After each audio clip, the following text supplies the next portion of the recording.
ஜென்ரலாக வந்து பார்த்தீங்கன்னா ரீட்டைல் கன்சம்ஷன் வந்து கோல்டு வந்து இந்தியா, சைனா போன்ற நாடுகளில் மிக அதிகமாகவே இருக்குது. அதில் சந்தேகம் இல்லை. ம். ஆனால் சமீபத்தில் விலை ஏறியது வந்து அதனால் அல்ல. நமது இந்திய அரசாங்கம், ரிசர்வ் பேங்க் ஆஃப் இந்தியா, துருக்கி அரசாங்கம், கத்தார் அரசாங்கம், யுஏஇ, சைனா, ரஷ்யா, அது மாதிரி பல நாடுகள் வந்து கோல்டை வந்து அரசாங்கங்கள் வந்து வாங்கின. ஏன்னா அமெரிக்க டாலரில் பிரச்சனையாக இருக்குது அப்படின்னு சொல்லிட்டு வாங்கினாங்க. ஸோ அதனால தான் மெரிபா பன்னீர் சோடா, ஐ ட்ரஸ்ட் மெரிபா. தமிழ்நாட்டில் எங்கே பார்த்தாலும் வசிக்கணும்னு ஒரு இடம் வாங்கணும்னா ஒரு சாமானியனால இன்னைக்கு முடியாது. அதே மாதிரி தான் இப்போ கோல்டும் ஆயிடுச்சு. ஒரு சாமானியன் போய் வாங்கக்கூடிய மாதிரி கோல்டுடைய விலை இல்லை. யங்ஸ்டர்ஸ் இன்வெஸ்ட்மெண்ட்டை ஸ்டார்ட் பண்ணுறாங்கன்னா இன்வெஸ்ட்மெண்ட் பாயிண்ட் ஆஃப் வியூவில் பார்த்தாங்கன்னா mutual fund are the best route, best option long டேர்முக்கு. இப்போ அதே இது அவங்க வந்து எனக்கு நான் நகை வாங்கி கொள்ள வேண்டும் அப்படிங்கிற ஒரு நோக்கம் இருந்துச்சுன்னா கவர்மெண்ட் விற்க ஆரம்பிக்கல, அதனுடைய வேகம் அதிகமாக இருக்கும். அங்கே அட் டயத்தில் விற்றாங்கன்னா 10 டன் 20 டன் அது மாதிரி தான் விற்பாங்க. ஸோ 10 டன் 20 டன் சப்ளை மார்க்கெட்டில் வந்துச்சுன்னா படப்படன்னு விலை இறங்கும். ஸோ அந்த அந்த அந்த ஆக்டிவிட்டியை பொறுத்து தான் இப்போ வந்து பாண்ட் மார்க்கெட் வந்து ஒரு 500 ட்ரில்லியன் மார்க்கெட், ஈக்விட்டி மார்க்கெட் வந்து ஒரு 300 ட்ரில்லியன் மார்க்கெட். ஆனால் கோல்டு மார்க்கெட் வந்து ஒரு 20 ட்ரில்லியன் மார்க்கெட். ஸோ மார்க்கெட் சின்னது தான். அதில் போய் யாரும் கை வச்சாவே குறைஞ்ச ரேட்டில் வாங்கி வச்சுருந்தாங்கன்னா அவங்க கவலைப்பட வேண்டாம். நான் ஒரு 2500 10 வருஷத்துக்கு முன்னால் வாங்கினேன் அப்படின்னா அவங்க ஒரி பண்ண வேண்டாம். இப்போ அவங்க ஃபிசிக்கல் கோல்டில் போய் 15,000 16,000 வாங்கியிருந்தாங்கன்னா அவங்க கவலைப்பட வேண்டும். ரிஃப்ளெக்ட் நேயர்களுக்கு வணக்கம். நான் உங்கள் ரக்ஷயா பார்த்தி. இன்னைக்கு கோல்டு சார்ந்த நிறைய விஷயங்களை ஷேர் பண்ண நம்ம கூட mutual fund distributor Chockalingam Palaniappan sir தான் இணைஞ்சிருக்காரு. வணக்கம் சார். வணக்கம். வணக்கம். பொதுவாகவே பல பேர் சொல்றது உண்டு சார், இந்த கோல்டை வாங்குறதுலாம் வந்து நம்ம நிறுத்திட்டாலே கோல்டுடைய ரேட் வந்து குறையும் அப்படின்ற ஒரு விஷயம் இருக்கு இல்லையா? பொதுமக்களாக இருக்கக்கூடிய நம்ம இந்த கோல்டை வந்து வாங்குறத நிறுத்தினாலே கோல்டுடைய ரேட்டு குறையிறதுக்கான பாசிபிள் இருக்கா? இப்போ நாடு கணக்கில் அங்கே வாங்கிட்டு இருக்காங்க அப்படிங்கிற பட்சத்தில் பொதுமக்கள் நம்ம வாங்குற இந்த கொஞ்சம் கம்மியான வாங்குற கோல்டு வந்து பாசிபிளா இது? அதாவது ஜென்ரலாக வந்து பார்த்தீங்கன்னா ரீட்டைல் கன்சம்ஷன் வந்து கோல்டு வந்து இந்தியா, சைனா போன்ற நாடுகளில் மிக அதிகமாகவே இருக்குது. அதில் சந்தேகம் இல்லை. ஆனால் சமீபத்தில் விலை ஏறியது வந்து அதனால் அல்ல. மேஜராக வந்து நீங்கள் சொன்ன மாதிரி கவர்மெண்ட் பையிங். நமது இந்திய அரசாங்கம், ரிசர்வ் பேங்க் ஆஃப் இந்தியா, துருக்கி அரசாங்கம், கத்தார் அரசாங்கம், யுஏஇ, இது மாதிரி பல நாடுகள், சைனா, ரஷ்யா, இது மாதிரி பல நாடுகள் வந்து கோல்டை வந்து அரசாங்கங்கள் வந்து வாங்கின. ஏன்னா அமெரிக்க டாலரில் பிரச்சனையாக இருக்குது அப்படின்னு சொல்லிட்டு வாங்கினாங்க. ஸோ அதனால தான் கோல்டு படப்படன்னு ஏறிச்சு. இண்டிவிஜுவல்ஸ் வாங்குறதுனால கொஞ்சம் ஓரளவு ஸ்லோவாக தான் ஏறும். அது வந்து இப்படி சடார்னு 5,000 ரூபாயிலேருந்து 10,000 ரூபா 16,000 ரூபாய்லாம் போகாது. மக்கள் அதை பார்த்துட்டு வந்து திட்டிட வேற இருக்காங்க சார். யார் ஏன் கோல்டு ரேட் ஏத்துறீங்க, ஏன் இறக்குறீங்கன்னு. அது ஒரு உலகளாவிய மாற்றம் அப்படிங்கிறத மறந்து பொதுமக்களுடைய ஒரு ஆதங்கமா இருக்கு இல்லையா? கரெக்ட். ஏன்னா எனக்கு கிடைக்குது. இப்போ உங்களுக்கு ஒரு காலத்தில் 2006லேருந்து 2010 12 வரைக்கும் பார்த்தீங்கன்னா நிலத்தினுடைய விலை அப்படித்தான் இருந்துச்சு. கட்டன்னு அது பாட்டுக்கு ஏறிச்சு. ஸ்கொயர் ஃபீட் 2,000 3,000 விற்றவங்களாம் திருப்பி 6,000நாங்க, 5,000நாங்க, 10,000நாங்க. ரேட்டு கடன்னு ஏறிச்சு. அது போன்ற காலகட்டங்கள் எல்லா சொத்துலையும் ஏற்படும். அப்போவும் மக்கள் திட்டினாங்க, வீடு அன்அஃபோர்டபுள் ஆயிடுச்சு. அது உண்மைதான், அன்அஃபோர்டபுள் ஆயிடுச்சு. நாங்கள் ஏன்னா இப்போ தமிழ்நாட்டில் குக் கிராமத்தில் போனீங்கன்னா கூட சென்ட் வந்து 1 லட்சம் 2 லட்சம்னு சொல்கிறாங்க. குக் கிராமத்தில் சொல்ல வரேன். தமிழ்நாட்டில் எங்கே பார்த்தாலும் வசிக்கணும்னு ஒரு இடம் வாங்கணும்னா ஒரு சாமானியனால இன்னைக்கு முடியாது. அதே மாதிரி தான் இப்போ கோல்டும் ஆயிடுச்சு. ஒரு சாமானியன் போய் வாங்கக்கூடிய மாதிரி கோல்டுடைய விலை இல்லை. ஸோ அது வந்து ஒரு வருந்தத்தக்க விஷயம்தான். அது மக்களுடைய ஆதங்கம் வந்து நியாயமானது அப்படின்னு தான் நான் சொல்லுவேன். கண்டிப்பா சார். இப்போ நிறைய பேர் படிக்கிறவங்க, நிறைய பேர் வந்து என்ன பண்றாங்க, வேலைக்கு போறவங்க எல்லாருமே இப்போ நானுமே வந்து ஒரு கடையை பார்த்துட்டு அந்த கடை இப்போ கோல்டு சீட் அப்படிங்கிறது தான் கொஞ்சம் ட்ரெண்டிங்காக போயிட்டு இருக்கு. அப்படிங்கிறதுனால ஒரு குறிப்பிட்ட காலமாக எனக்கும் இன்வெஸ்ட்மெண்ட் அப்படின்னு எடுத்த உடனே இந்த கோல்டு சீட்டு தான் சார் ஃபர்ஸ்ட் ஸ்டார்டிங்கே எனக்கு மைண்ட் செட்டில் தோணுச்சு. நான் அதில் போய் இறங்கிட்டேன். பட் அப்புறமா ஐயோ நம்ம கோல்டு சீட்டு தாண்டி வேற எதெல்லாம் இன்வெஸ்ட்மெண்ட் பண்ணிருக்கலாமோ அப்படிங்கிற ஒரு திங்கிங்லாம் வந்துச்சு. கோல்டு சீட் அப்படின்னு போகிறது கரெக்டான ஒன்றா, இல்லை அதை தாண்டி ஏதாச்சும் பெஸ்ட் ஆப்ஷன் இருக்கா இப்போ இன்வெஸ்ட்மெண்ட் ஸ்டார்ட் பண்ணுறவங்களுக்கு? இல்லை, யங்ஸ்டர்ஸ் இன்வெஸ்ட்மெண்ட்டை ஸ்டார்ட் பண்ணுறாங்கன்னா இன்வெஸ்ட்மெண்ட் பாயிண்ட் ஆஃப் வியூவில் பார்த்தாங்கன்னா mutual fund are the best route, best option long டேர்முக்கு. இப்போ அதே இது அவங்க வந்து எனக்கு நான் நகை வாங்கி கொள்ள வேண்டும் அப்படிங்கிற ஒரு நோக்கம் இருந்துச்சுன்னா நல்ல கடைகளாக பார்த்து அவங்க வந்து கோல்டு சீட்டில் போய்க்கிட்டோம். ஏன்னா அந்த கோல்டு சீட்டு போடையில் 11 மாதத்துக்கு போட்டிங்கன்னா செய்கூலி சேதாரம் இல்லாமல் நகையை எடுத்துக்கலாம். ஓகே. அந்த ஆப்ஷன் இருக்குது. இப்போ எனக்கு அது என்னுடைய நோக்கம் அதுவல்ல, நான் சேமிக்க வேண்டும், முதலீடு செய்ய வேண்டும், இன்வெஸ்ட்மெண்ட் பண்ணணும், சேவிங்ஸ் பண்ணணும்னு நினைக்கிறவங்களுக்கு mutual fund R the best option இன்னைக்கு இந்தியாவில்.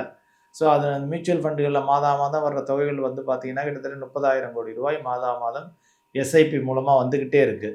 ரெயின் ஆர் ஷைன் வந்துக்கிட்டே இருக்குது. ஸோ அதுலேருந்தே அதனுடைய பவர் என்னன்னு நீங்கள் தெரிஞ்சுக்கலாம். 30,000 கோடி, 500 ரூபா 1000 ரூபா மாதம் கட்டுறவங்க மியூச்சுவல் ஃபண்டுகளில் கிட்டத்தட்ட மொத்தமாக 30,000 கோடி கட்டுறாங்க. சார், இப்போ இருக்கக்கூடிய இந்த உலகளாவிய மாற்றங்கள் கோல்டு விலையை எந்த அளவுக்கு சார் பாதிச்சிருக்கு? இப்போ நீங்கள் பார்க்குறப்ப இத்தனை சேஞ்சஸ் நடந்திருக்கு இல்லையா, இது எந்த அளவுக்கு கோல்டு ரேட்டை வந்து பாதிச்சிருக்கு? அதான் இப்போ அதாவது இப்போ ஒவ்வொரு ஆக்டிவிட்டியும் அந்த ஆக்டிவிட்டியினுடைய வெலாசிட்டி அண்ட் த குவான்டிட்டி அதை பொறுத்து தான் கோல்டு விலை நிர்ணயம் ஆகுது. இப்போ ரஷ்யா வந்து விற்க ஆரம்பிக்கிறாங்க அப்படின்னா ஒரு கவர்மெண்ட் விற்கிது. கவர்மெண்ட் விற்க ஆரம்பிக்கல அதனுடைய வேகம் அதிகமாக இருக்கும். அங்கே அட் டயத்தில் விற்றாங்கன்னா 10 டன் 20 டன் அது மாதிரி தான் விற்பாங்க. ஸோ 10 டன் 20 டன் சப்ளை மார்க்கெட்டில் வந்துச்சுன்னா படப்படன்னு விலை இறங்கும். ஸோ அந்த அந்த அந்த ஆக்டிவிட்டியை பொறுத்து தான் இந்த கோல்டுனுடைய. ரெண்டாவது வந்து பார்த்தீங்கன்னா கோல்டு வந்து ஒரு குதிரை மாதிரி. குதிரையை தட்டி விட்டிங்கன்னா ஹை ஸ்பீடு ஓட ஆரம்பிக்கும். அதே சமயத்தில் கொஞ்சம் அமர்த்துனீங்கனாலும் உடனே ஸ்டாப் ஆகிடும். ஸோ இப்போ அதே மாதிரி தான் கோல்டு வந்து பார்த்தீங்கன்னா ஆஸ் அன் அசட் கிளாஸ் வந்து பார்த்தீங்கன்னா ஒரு எக்ஸாம்பிளுக்கு சொல்கிறேன். இப்போ வந்து பாண்ட் மார்க்கெட் வந்து ஒரு 500 ட்ரில்லியன் மார்க்கெட், ஈக்விட்டி மார்க்கெட் வந்து ஒரு 300 ட்ரில்லியன் மார்க்கெட். ஆனால் கோல்டு மார்க்கெட் வந்து ஒரு 20 ட்ரில்லியன் மார்க்கெட். ஸோ மார்க்கெட் சின்னது தான். அதில் போய் யாரும் கை வச்சாவே கொஞ்சம் வேகமாக ஓட ஆரம்பிச்சிடும், விலை ஏற்றமும் சரி இறக்கமும் சரி.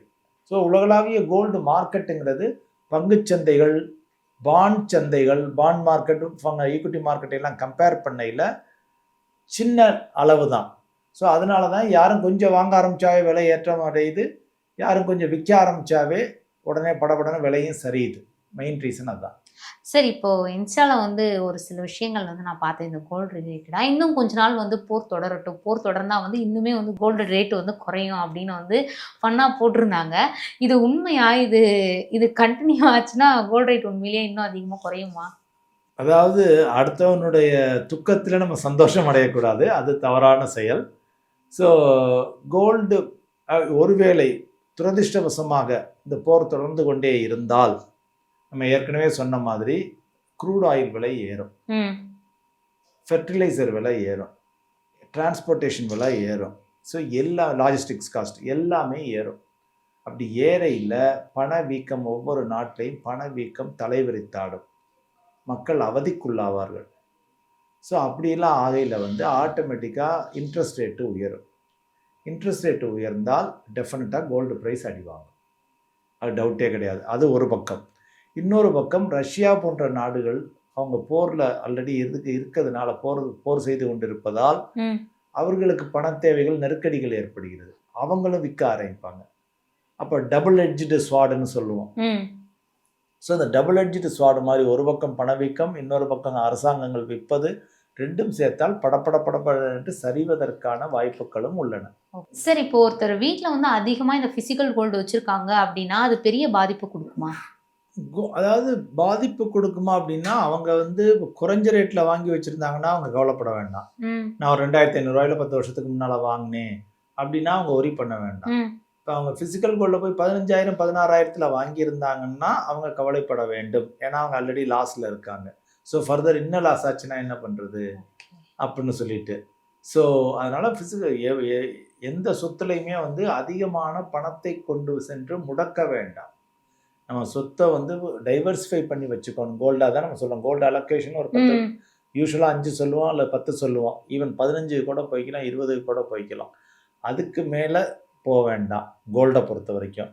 அதே இது ஈக்விட்டி வந்து ஒரு 50-60% வரைக்கும் போகலாம், அவங்களுடைய வசதிகளை பொறுத்து தாராளமாக போகலாம். Bonds, debt, fixed income products எல்லாம் ஒரு 20-30% போய்க்கலாம். ஜென்ரலாக ரியல் எஸ்டேட்டில் இருக்கிற வீடு தவிர வேறு ஒன்றும் அவசியம் இல்லை. ஸோ இது மாதிரி வச்சுக்கிட்டாங்கன்னா அவங்களுக்கு ஓரளவு பரவலாக சொத்து இருந்துச்சுன்னா அவங்க பாதிப்புக்கு உள்ளாக வேண்டிய நிலைமைக்கு வரமாட்டார்கள். சார் உங்க பார்வையில இந்த போர் வந்து தொடரும்னு நினைக்கிறீங்களா? இல்ல இது ஒரு முடிவுக்கு வரலாம் அப்படிங்கிற ஒரு ஒரு இது இருக்கா சார்? டெஃபினட்டா முடிவுக்கு வந்தே ஆக வேண்டும். முக்கிய காரணம் ஒன்றே ஒன்றுதான். ம். ஏன்னா அமெரிக்கன் பப்ளிக், அமெரிக்க பொதுமக்கள் வந்து அந்த அமெரிக்க அதிபரை விட்டு வைக்க மாட்டாங்க. ஆல்ரெடி அங்கே அமெரிக்காவில் ஒரு நிறைய எதிர்ப்புகள் கிளம்பி இருக்கிறது. ஈரான் நமக்கு எதுவுமே துரோகம் பண்ணல, நம்மளை எதுவுமே பண்ணல, நீங்க ஏன் அதை போய் அடிக்கிறீங்க, ஈரானை போய் அடிக்கிறீங்க, இது நமக்கு தேவையா, நம்ம இப்போ ராணுவ வீரர்கள் அங்கே போய் எதற்காக உயிரிழக்க வேண்டும் அப்படின்லாம் கேள்வி எழுப்ப ஆரம்பிச்சிட்டாங்க. நாங்க கட்டுற வரிப்பணத்தை எதுக்காக கொண்டு போய் நீங்க ஆயுதத்துல செலவழிக்கிறீங்க, அங்கே செலவழிக்கிறீங்க, இது இவ்வளவு உயிர்கள் இறக்குறது, அவங்க என்ன அந்த சாதாரண மக்கள் என்ன பாவம் பண்ணாங்க, ஒரு அரசாங்கம் பாவம் பண்ணுச்சுன்னா. ஸோ இது மாதிரியான கேள்விகள் அவரை நெருக்கடிக்கு உள்ளாக்கும். மிட்டம் எலெக்ஷனும் வருது, அமெரிக்க பொருளாதாரமும் வீழ்ச்சியடையும். இப்போ நேற்றெல்லாம் பார்த்தீங்கன்னா ஸ்டாக் மார்க்கெட்டும் விழுந்திருக்கு. ஸோ அங்கே பணவீக்கம் தலைவிரித்தாடும், அவர்களுடைய வசதி வாய்ப்புகள் குறையும், இது போன்று பல பிரச்சனைகள் ஏற்படும். ஏற்கனவே இதே மாதிரி ஒரு கால்வாயை வச்சு தான், சூயஸ் கனாலை வச்சு தான் யூகேயினுடைய பவரே கீழே போய் அது ஒரு வல்லரசாக இருந்து சாதாரண அரசாக மாறியது. இப்போ அதே மாதிரி ஒரு நிகழ்வு தான் நடந்து கொண்டிருக்கிறது போல் தோன்றுகிறது. பார்ப்போம் எப்படின்னு பார்ப்போம். கண்டிப்பா சார். தங்கம் சார்ந்தும் இந்த வார் பத்தியும் இத்தனை விஷயங்களை எங்க கூட ஷேர் பண்ணிக்கிட்டீங்க. உங்களுடைய நேரத்துக்கும் உங்களுக்கும் ரொம்ப நன்றி சார். நன்றிம்மா. நன்றி sir. Meriba Paneer Soda. I trust Meriba.